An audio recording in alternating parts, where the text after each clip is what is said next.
SSC की कुछ ऐसी बातें हैं जिन पे काफी लंबा डिस्कशन चलता है, कंट्रोवर्सी होती रहती है और बात कोर्ट तक पहुंच जाती है। कुछ बातों पे मैं आपके सामने चर्चा करने वाला हूं।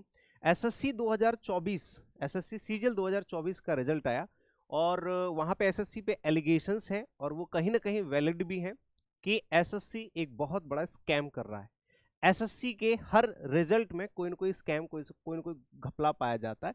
अब इस चीज को हम कैसे देखते हैं, इस पे एक छोटी सी नजर डालेंगे। देखो, मैंने कहा कि एसएससी सीजीएल का प्री एग्जाम होता है। देखो यहां पे जो लाइन मैंने लिखी है कि रॉ मार्क्स पे सिलेक्शन क्यों नहीं करा पा रही है एसएससी, इसका क्या रीजन हो सकता है। देखो, मैं भी एसएससी एस्पिरेंट था और अभी भी लगभग हूं, क्योंकि अभी भी मेरी एज है, मैं एसएससी सीजीएल का एग्जाम दे सकता हूं। मैंने 3 बार एग्जाम दिया है, तीनों में मेरा इंग्लिश में फुल स्कोर है। ठीक है, अब मैं यहाँ पे आपको खुद से कुछ ऐसी बातें बताऊंगा। मेरे पास टीचिंग का 7 साल का एक्सपीरियंस है, तो मेरा फील्ड ही टीचिंग का है। ठीक है, मेरी बात को समझना, मैं एक टीचर की तरह और एक स्टूडेंट की तरह दोनों तरह से सोचता हूँ। मैंने कहा कि ठीक है भैया, एसएससी का एग्जाम होता है सीजीएल का। ठीक है, एक एग्जाम हुआ जिसके आपने 2 सेक्शन बना दिए भैया कि आपका प्री एग्जाम होगा, उसके बाद आपका मेंस एग्जाम होगा। मान लेते हैं कि प्री एग्जाम में बहुत सारे स्टूडेंट्स, लगभग 30 लाख से भी ऊपर स्टूडेंट्स जो है इसमें एनरोल करते हैं और उसमें से कुछ लाख स्टूडेंट एब्सेंट रहते हैं, लेकिन फिर भी 35-36 लाख स्टूडेंट्स ने पेपर दिया। 30 लाख स्टूडेंट तो एटलीस्ट अपियर होते ही होते हैं। ठीक है, अब 30 लाख स्टूडेंट मान लेते हैं कि भैया चलो इनका अरेंजमेंट कराने के लिए, इनका पेपर कंडक्ट कराने के लिए, एग्जाम कंडक्ट कराने के लिए आपको चाहिए सुविधाएं बहुत ज्यादा, तो आप एक दिन में पेपर नहीं करा सकते। ये कम से कम 20 दिन पेपर आपका चलता है। मैंने कहा ठीक है, इतना समझ में आता है, ओके। अगर कोई एग्जाम ऐसा है जो एक से ज्यादा दिनों में और एक से ज्यादा शिफ्ट्स में कंडक्ट कराया जा रहा है ऑनलाइन मोड में, तो कहीं ना कहीं आपकी बात समझ में आती है कि इसमें नॉर्मलाइजेशन जैसी गंदी हरकत आपकी तरफ से की जा सकती है। इसको हमें मानना पड़ेगा, क्यों? लेकिन इसके भी सॉल्यूशंस है। अब देखो, किसी भी चीज का जब सॉल्यूशन हम लोग निकालते हैं ना, मैं आपको बताऊं, सॉल्यूशन निकलता है कठिनाइयों से। किससे भैया? कठिनाइयों से। ठीक है, और कठिनाई कोई भी फेस नहीं करना चाहता, चाहे वो टीचर हो, चाहे वो कोई सरकारी ऑफिशियल्स हो, चाहे वो स्टूडेंट हो। अगर मैं स्टूडेंट को ही बोल दूं कि भैया आपको थोड़ी सी मेहनत करनी है पढ़ाई में, तो वो भी नहीं करना चाहता, वो चाहता है कम से कम पढ़ाई में मेरा सिलेक्शन हो जाए। ठीक है, ऐसे ही टीचर को अगर बोल दिया जाए कि बच्चों के लिए कुछ हार्डवर्क करना है, कुछ मेहनत वाला काम करना है, तो वो भी नहीं कर पाते हैं।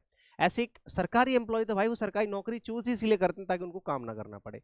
हालांकि यहाँ पे अगर मान लो 20 दिन में कोई पेपर कंडक्ट कराया जा रहा है, तो इसमें भी पॉसिबल है कि इसमें आप नॉर्मलाइजेशन हटा सकते हैं। कैसे भाई? पेपर बनाने में लगता है समय, पेपर को इस तरह से बनाया जाए, चीजों को सिस्टमेटिकली इस तरह से अरेंज किया जाए, हर एक चीज पे अगर सच में हार्डवर्क किया जाए, तो ये पॉसिबल है कि हम एक जैसा पेपर 20 दिन का बना सकते हैं। और सभी सेंटर्स पे जो हमारी जो जो जो शिकायतें सामने आती हैं कि आपके कीबोर्ड खराब है, आपका माउस खराब है, आपके सिस्टम, इन पे पहले से जांच हो और आपके सभी सेंटर्स के पेपर सही हो, जिससे आपको किसी को बोनस मार्क्स, किसी को नॉर्मलाइजेशन मार्क्स, जो भी है, कुछ भी ना देना पड़े। ठीक है, पहली चीज। लेकिन उसके बावजूद भी हम मान लेते हैं कि 5 से 10% केस में ऐसा हो गया कि भैया एक जैसा पेपर आप नहीं कंडक्ट करा पाए, तो आपने प्री में नॉर्मलाइजेशन कर दिया, कोई इशू नहीं है, क्योंकि आपकी जो मेरिट लगने वाली है वो मेंस एग्जाम में लगेगी, मेंस के स्कोर पे लगेगी। तो हमें प्री से कोई आपत्ति नहीं है। चलो ठीक है भैया, आपने कुछ स्टूडेंट्स को ले लिया, सबके आपने जितने भी स्टूडेंट्स लिए उनका आपने क्वालिफाई करवा दिया, इतने में कोई दिक्कत है नहीं।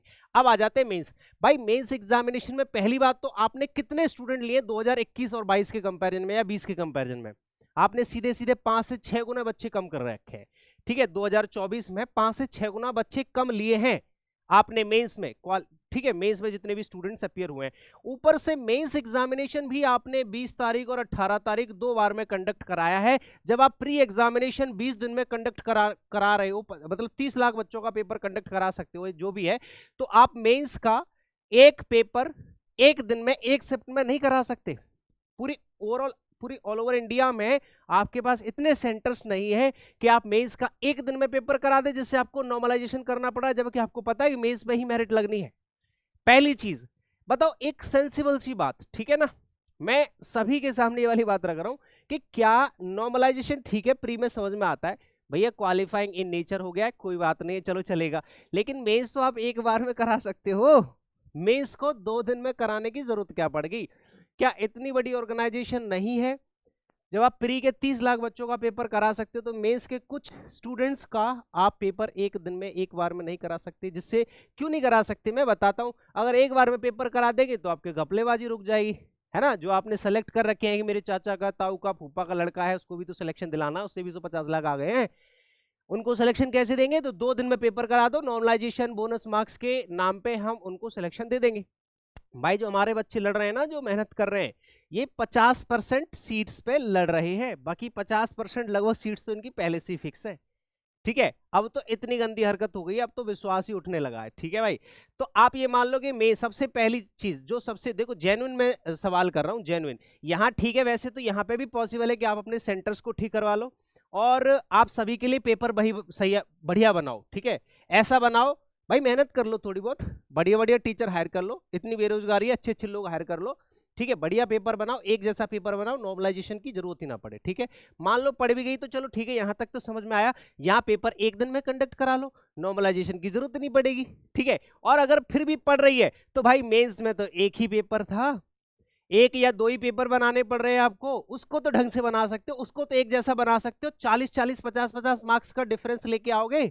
2 पेपर बनाने में, सिर्फ 2 शिफ्ट का पेपर बनाने में आपने इतना लंबा डिफरेंस दे दिया, उसमें भी कुछ क्वेश्चन गलत कर दिए। भाई चल क्या रहा है?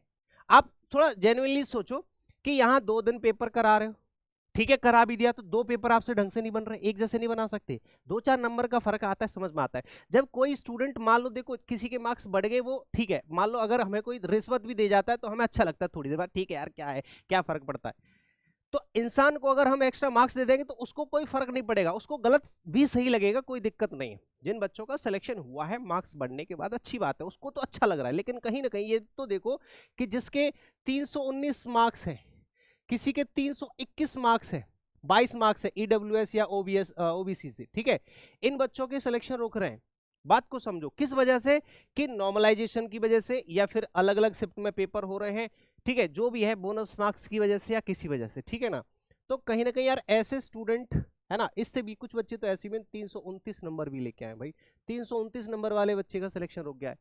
ठीक है, तो जिनके रॉ मार्क्स आ रहे हैं भाई, अब रॉ मार्क्स पे आप सिलेक्शन क्यों नहीं ले पा रहे? या तो फिर सिंपली आप नॉर्मलाइजेशन हटा दो, अगर आप घपलेबाजी नहीं करना चाह रहे हैं, स्कैम अगर इसके अंदर नहीं है, तो नॉर्मलाइजेशन होना ही नहीं चाहिए। और अगर हो भी रहा है तो देखो प्री में तो नॉर्मलाइजेशन समझ में आता है, ठीक है, समझ में आ गया, हमने मान लिया कि चलो आप मेहनत नहीं करना चाहते, आपके अंदर काबिलियत नहीं है, ठीक है, या मेहनत नहीं करना बात चाह रहे, या चलो ठीक है एलिजिबल भी है, थोड़ा सा समझ में भी आ रहा है। लेकिन यहाँ बिल्कुल भी नॉर्मलाइजेशन आपका समझ में नहीं आ रहा कि 2 दिन में पेपर हो रहा है, 2 दिन में इतना बड़ा नॉर्मलाइजेशन डिफरेंस आपने दे दिया, साथ के साथ 2 पेपर आपसे एक जैसे नहीं बनाए जा रहे, मतलब 2 शिफ्ट के पेपर आपसे ढंग से नहीं बनाए जा रहे हैं कि एक जैसा बना दो, एक जैसा लेवल लेके बना दो।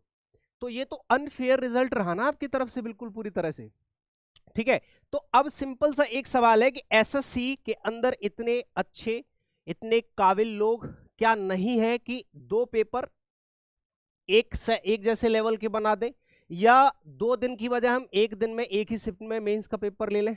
ठीक है, 2 चीजें हो गई, सबसे जेन्युइन सवाल पूछ रहा हूं। ठीक है, और क्या इसमें भी मेंस में नॉर्मलाइजेशन की जरूरत है? मुझे तो लगता है अगर 2 चीजें ठीक कर ली जाए तो इसमें नॉर्मलाइजेशन बहुत सिंपल सा एक वो है, प्रोसीजर है कि या तो एक ही दिन में पेपर करा लो, नॉर्मलाइजेशन का आपको मौका नहीं मिलेगा, और अगर करा भी रहे हो 2 बार में तो भैया 2 पेपर ही तो बनाने हैं आपको, 2 पेपर तो ढंग से बना सकते हो। अगर ये 2 चीजें हो जाती तो हम हर बच्चे के रॉ मार्क्स पे सिलेक्शन ले सकते थे, और साथ के साथ इसको कहते हैं जेन्युइनिटी, मतलब इसको कहते हैं सच्चाई, ईमानदारी, इसको ईमानदारी कहते हैं। अगर कोई स्टूडेंट ऐसा है कोई स्टूडेंट ऐसा है जो रॉ मार्क्स पे सिलेक्शन ले रहा है, उसका सिलेक्शन फेयर है और सच्चाई से भरा हुआ है। ठीक है, तो कहीं ना कहीं रॉ मार्क्स पे सिलेक्शन का प्रोसीजर हमें आगे से 2025 का भी रिजल्ट आएगा होना चाहिए। और अगर आपके सिस्टम में इतनी कड़ाई, इतनी स्ट्रिक्टनेस है कि आपके हाथ में कुछ नहीं है, मान लेते हैं कि भैया हमारे हाथ में कुछ नहीं, हम नहीं कर सकते, तो एक काम तो आप जरूर कर सकते हैं, वो ये है कि मेंस के पेपर में थोड़ा सा ख्याल रखें, या तो एक ही डेट की एक ही शिफ्ट में पेपर करा दो, या 2 बार अगर पेपर करा रहे हो तो दोनों का लेवल लगभग सेम रखो, जिससे आपका जो नॉर्मलाइजेशन का डिफरेंस है वो मनचाहा ना हो। अनफेयर ना हो, 2-4 नंबर का समझ में आता है। ये चीज ऐसी है जिसको एसएससी या कोई भी ऑफिशियल कर सकता है। इसको इंडिविजुअल भी अगर कोई कंसिडर कर ले, जो पेपर सेट करने वाली जो टीम है वो अगर कंसिडर कर ले, ठीक है, या फिर जो टीसीए क्या बोलते हैं, टीसीएस है ना, टीसीएस जो अपने अब तो सेंटर्स देख रही है, अगर वो भी ठीक कर ले तो यहाँ पे बहुत से बच्चों का भला हो सकता है और उनके भविष्य को बचाया जा सकता है। ठीक है, एक छोटी सी अपील, रिक्वेस्ट।